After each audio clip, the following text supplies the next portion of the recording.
Welcome to Mahathi vlog channel. ఈరోజు వీడియోలో Dhavaleswaram barrage గురించి తెలుసుకుందాం. సర్ ఆర్థర్ కాటన్ ఆనకట్ట తూర్పుగోదావరి జిల్లాలోని రాజమండ్రి సమీపాన ఉన్న ధవళేశ్వరం, పశ్చిమ గోదావరి జిల్లాలోని విద్యేశ్వరాలను కలుపుతూ గోదావరి నదిపై నిర్మించిన ఆనకట్ట. ఈ ఆనకట్టను సర్ ఆర్థర్ థామస్ కాటన్ అనే బ్రిటిష్ ఇంజనీరు ఆధ్వర్యంలో 1847లో ప్రారంభించి 1852 నాటికి పూర్తి చేయబడింది. దీనిని నిర్మించకముందు ఈ ప్రాంతం వరదల కారణంగా భూమి కోత వంటి తీవ్ర సమస్యలను ఎదుర్కొంది.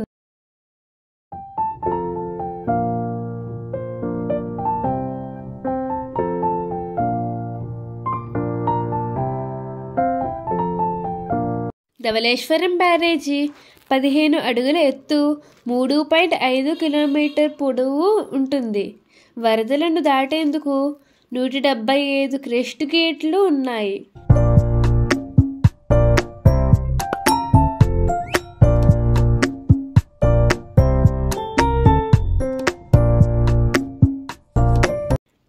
ఈ ఆనకట్ట తూర్పు మరియు పశ్చిమ గోదావరి జిల్లాలకు జీవనాధారంగా నిలుస్తుంది.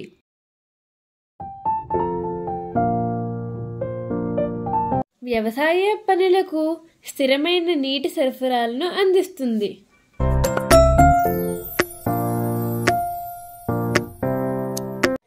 ఇది ఒకప్పుడు బంజరు భూములను వ్యవసాయ క్షేత్రాలుగా మార్చింది. Thanks for watching friends. Please like this video and subscribe my channel. Thank you.